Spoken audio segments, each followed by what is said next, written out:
le monde a besoin de votre créativité. Et ça, j'en étais pas du tout convaincue. Je pensais que mon métier, il servait à me faire plaisir. J'avais pas compris que ce que j'avais au fond de moi pouvait être utile au monde. En fait, j'avais pas compris que mon existence avait un sens, en fait. C'est fou, hein?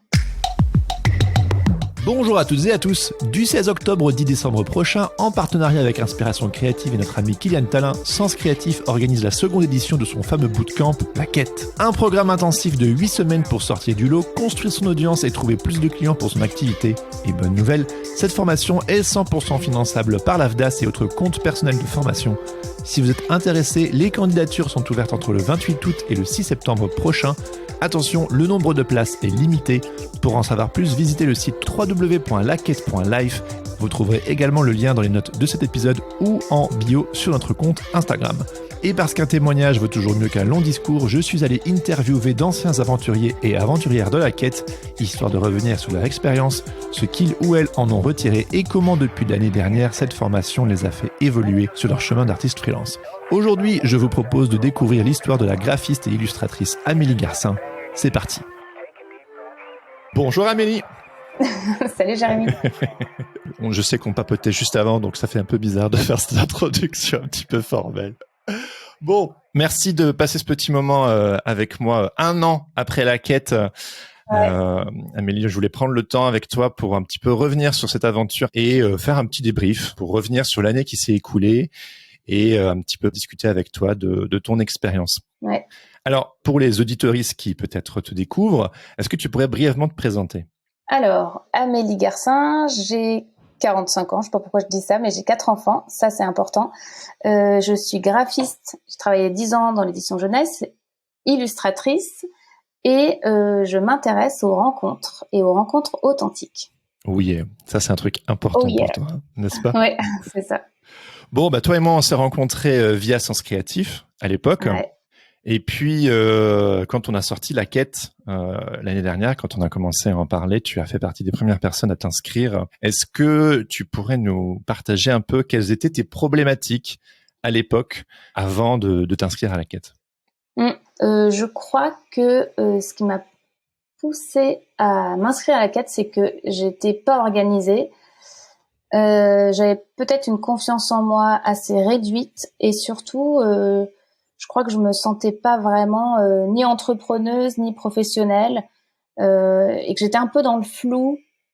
Je crois que j'étais plus maman que illustratrice, graphiste, que professionnelle en fait.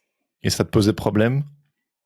Alors ouais, ça me posait problème parce qu'en plus la quête dans mon chemin est arrivée dans un moment où j'allais pas bien du tout, où j'avais vraiment plus d'énergie, plus d'envie de m'occuper de ceux qui sont toute ma vie, c'est-à-dire mes enfants et mon mari, et même eux, voilà, j'avais plus d'énergie. Donc, c'est arrivé à ce moment-là, la quête. D'accord. Et qu'est-ce qui t'a donné envie de t'inscrire quand t'as vu le bootcamp sortir ? Qu'est-ce qui t'a donné envie ? Eh ben, c'est une bonne question parce que j'avais plus d'envie à ce moment-là. Donc, effectivement, c'est quand même une bonne question. Déjà, je connaissais très bien Sens Créatif, Laurent et toi, et je connaissais aussi Kylian.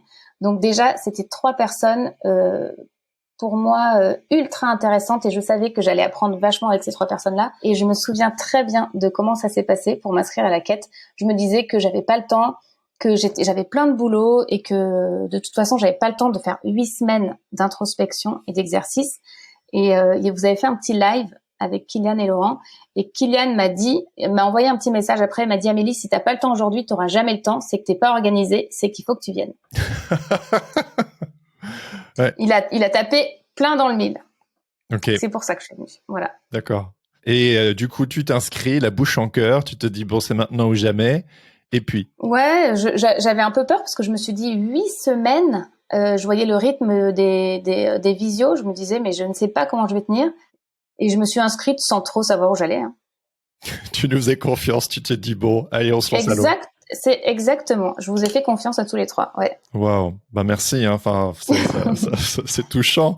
Et puis c'est d'autant plus touchant. Bon, là je fais un flash forward, mais de savoir un peu comment ça a pu contribuer à ton parcours. Du coup, est-ce qu'on peut un tout petit peu revenir sur ton expérience de la quête et peut-être justement ce que tu aurais particulièrement apprécié pendant ces 8 semaines assez intensives, il faut le préciser.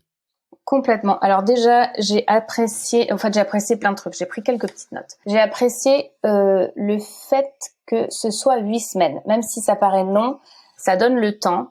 J'ai vachement apprécié le rythme. C'est-à-dire que c'était très intense, mais c'était très rythmé. Une visio le lundi, une visio le vendredi. Entre-temps, un groupe de responsabilité.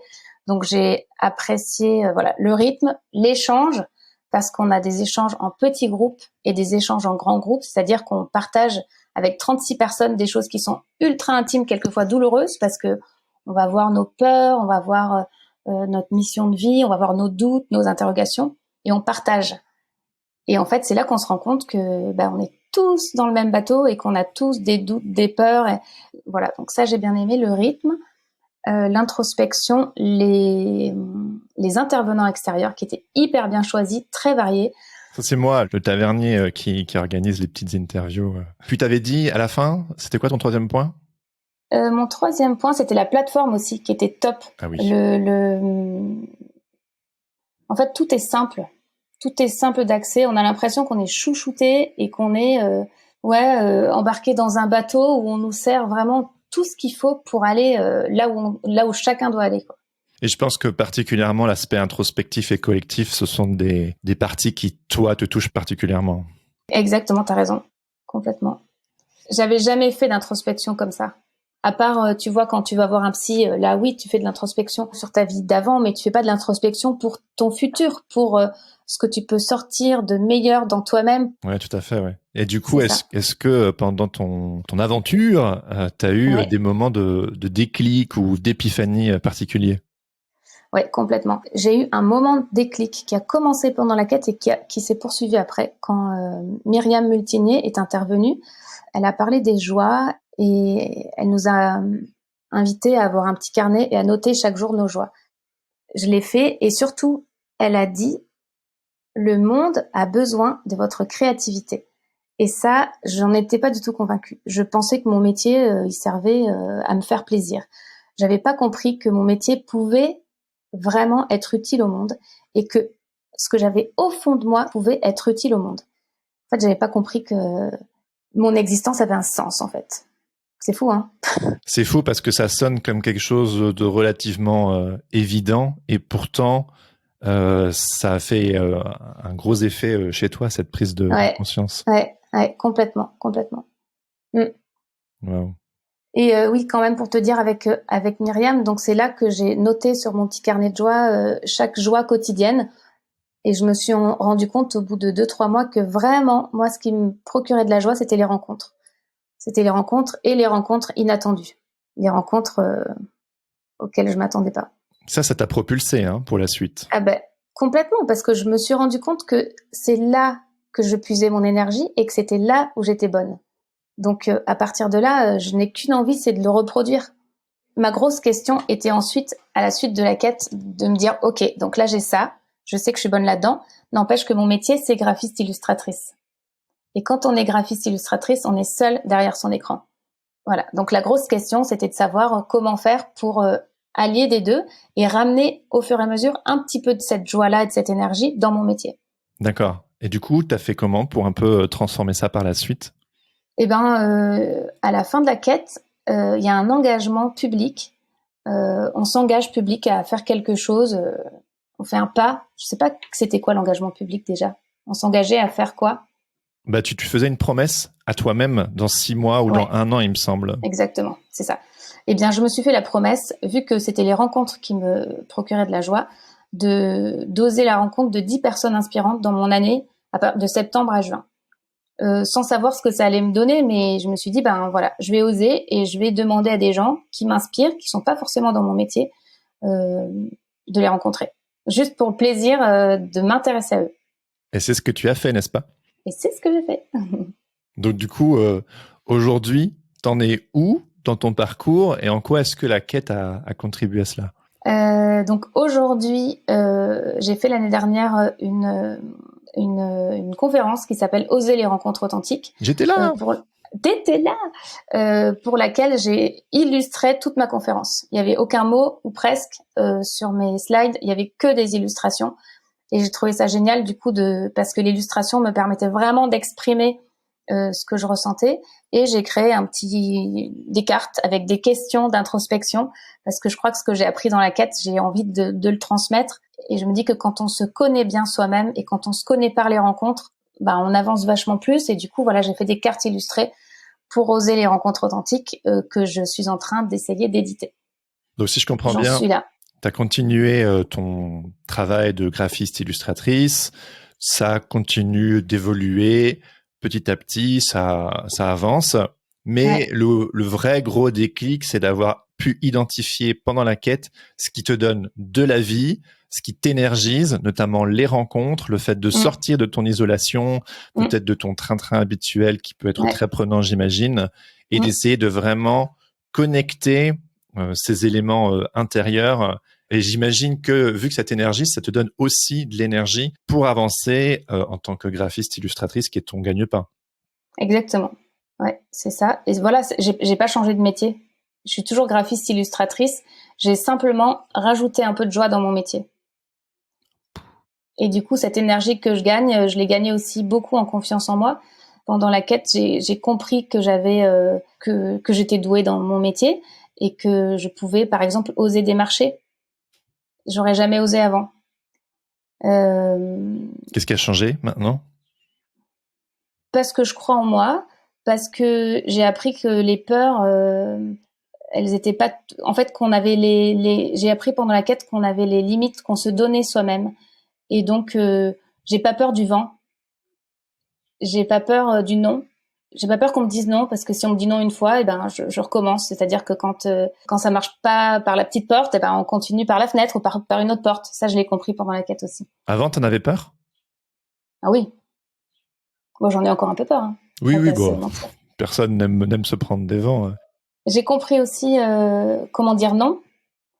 C'est-à-dire que après la quête, je me sens plus actrice de ma vie professionnelle. Donc, comme j'ai fait un plan, j'ai compris ma vision, j'ai compris où je voulais aller. Et du coup, je sais que pour aller à ce but-là, il y a des chemins qui sont pas les bons. Et donc, j'ai appris à dire non. J'ai une petite grille qui me dit si on me propose un projet, ça rentre dans ce que tu veux, dans là où tu veux aller au fond, oui ou non. Hop, je coche et voilà. J'ai appris à dire oui, à demander et à dire non. Ça, c'est important. C'est beaucoup des éléments de b.a.-ba, mais qui, en fait, c'est plus subtil que ça en a l'air, en fait, pour vraiment le connecter à l'intérieur de nous et le mettre en action. Et la quête, c'est ça, c'est se mettre en action, au final. J'ai mis le pied dans un truc infini, que la quête, elle s'arrête jamais, en fait. Et du coup, que j'ai vraiment envie de continuer. Voilà. Je crois que, donc là, je me suis fait accompagner cette année par Kylian. Je suis pas sûre de m'arrêter. J'ai pas besoin d'un coach. J'ai besoin d'entourage. Et ça, c'est hyper important, l'entourage, et c'est quelque chose sur lequel on a voulu vachement appuyer aussi pendant la quête, c'est de pas rester seul, parce que il y a aussi des moments au cœur de cette introspection et de ce développement professionnel qui ont peut-être pas été évidents pour toi. Ah, c'est sûr. Mais la force du collectif fait qu'on avance tous ensemble. T'as peut-être souvenir d'un ou deux moments comme ça qui étaient peut-être un peu compliqués, parce qu'il faut quand même prévenir les gens que c'est intense et que ça remue. Mais en fait, c'est intense si on le fait intensément. C'est-à-dire que si on plonge vraiment dans tous les exercices, c'est complètement remuant. Moi, je me réveillais la nuit pour écrire, pour répondre aux... Non, vraiment, je t'assure, j'ai fait des insomnies créatives pendant 8 semaines. Même mes enfants, à la fin de la quête, ils m'ont dit « ça va, c'est bientôt fini, maman ?» Mais vraiment, j'étais à fond dedans. Parce que quand on va voir ces peurs et qu'on les regarde vraiment en face, c'est pas simple. Moi, j'ai compris que j'avais hyper peur de me retrouver toute seule face à moi-même. C'est-à-dire que je suis incapable de marcher toute seule dans la forêt sans podcast ou sans téléphone. Ça me terrorise. C'est pas simple de regarder ça en face. Mais c'est beau de se rendre compte qu'on est énergisé par les autres et de intentionnellement mettre en place des rendez-vous, des systèmes où on peut se nourrir, se revivifier et on n'est pas obligé de rester isolé. Et je sais que tu as énormément d'énergie en toi et que une fois que tu as connecté ces petits points, tu es une locomotive, tu mets des choses en place et on est tous responsables de notre locomotive et de mettre en place les choses qui nous font avancer et qui nous donnent de la vie. Hein. Exactement. Et ma locomotive à moi ne sera pas la tienne. Alors peut-être que nous deux, on est un peu proches là-dessus au niveau des rencontres, mais c'est ça qui est chouette, c'est que chacun trouve sa locomotive. Ouais, tout à fait. C'est que vraiment, et puis vous trois, je vous ai trouvé hyper attentifs, à l'écoute. C'est comme si on allait dans une caverne personnelle et que vous nous envoyez des lampes de poche pour dire ok, là tu peux chercher par là, cherche par là. On n'est pas seul là-dedans, quoi. Vous et le petit groupe de responsabilité qui a vraiment un effet miroir. Ouais. Moi, un jour, dans mon groupe, une fille, Chloé, qui est illustratrice, elle m'a dit en fait, Amélie, toi, ton truc, c'est le dessin, mais c'est surtout les rencontres. Et j'étais là, mais pourquoi elle me dit ça? C'est bon, mon métier, c'est illustratrice, je vais pas quand même changer tout. Et en fait, voilà, c'est un miroir, vraiment un miroir. Ouais, il y a beaucoup de facettes au métier qu'on pratique, que ce soit graphisme, illustration ou autre chose. On peut rajouter, tout comme moi, tu vois, je suis illustrateur à la base. Et puis quand je me suis rendu compte que j'aimais poser des questions, faire des rencontres, j'ai créé un podcast et j'illustrais mes vignettes. En fait, il y a toujours plein de manières de pouvoir associer notre travail ou les choses qui nous intéressent, qui nous vivifient. Je pense que sur la quête, ce qu'on essaie de faire, c'est de regarder les différentes pièces du puzzle personnel de chaque participant, chaque participante, et de voir comment est-ce qu'on peut les associer pour créer la locomotive justement la plus efficace, la plus vivifiante et qui donne de la joie. J'ai beaucoup aimé que tu précises ça, parce que entre plaisir et joie, il y a une différence. Plaisir, c'est peut-être quelque chose d'assez éphémère. Que joie, c'est un vrai carburant qui dure, quoi. Complètement. Pour terminer, Amélie, si tu devais conseiller la quête à quelqu'un qui hésite, peut-être, que lui dirais-tu? Alors, je lui dirais, c'est marrant, je dirais je dirais la même chose que quelqu'un qui hésite à avoir un enfant. Je dirais réfléchis pas. Réfléchissez quand même, mais réfléchissez pas. Non, si on réfléchit, on voit que le temps passé, on voit que la peur de l'introspection. Je dirais réfléchissez pas trop pour la quête. Alors on va pas prendre la comparaison avec un enfant, mais réfléchissez pas trop. Foncez parce que vous n'imaginez pas le potentiel que vous avez. Voilà, c'est ça que je dirais. Et que la quête, c'est un peu comme si on prend l'entrepreneuriat comme une montagne, c'est un peu comme si on enlevait le brouillard et qu'on voyait le sommet. Voilà. Il est beau mon slogan? Il est très beau. C'est une merveilleuse manière de terminer. Bon, on se côtoie de temps en temps, on se parle quand même régulièrement, donc je connaissais quand même pas mal de ces petites choses-là, mais c'est quand même super chouette de pouvoir revenir ensemble sur cette expérience. Et c'est très touchant, je parle vraiment en mon nom, mais je pense que Laurent et Kylian me rejoindront là-dessus, de voir le chemin parcouru, et puis notamment lors de cette fameuse soirée où tu nous as raconté, j'ignorais totalement le contenu, et puis de voir à quel point la quête avait contribué à toutes ces avancées dans l'année écoulée. C'est très touchant et je suis très reconnaissant que tu l'aies partagé. Et merci pour ton temps aujourd'hui également. Et j'ai très très hâte personnellement de voir là où la vie te mènera dans les prochaines années. Donc, merci Amélie. Merci Jérémy. Et puis je te souhaite une bonne suite. À bientôt. Merci, toi aussi. Salut Jérémy. Ciao Amélie. Et voilà, j'espère que cet échange vous a plu. Si cette formation vous intéresse, n'hésitez pas à visiter le site www.laquête.life. Je rappelle qu'il est possible de postuler entre le 28 août et le 6 septembre. Prêt à partir pour une aventure ?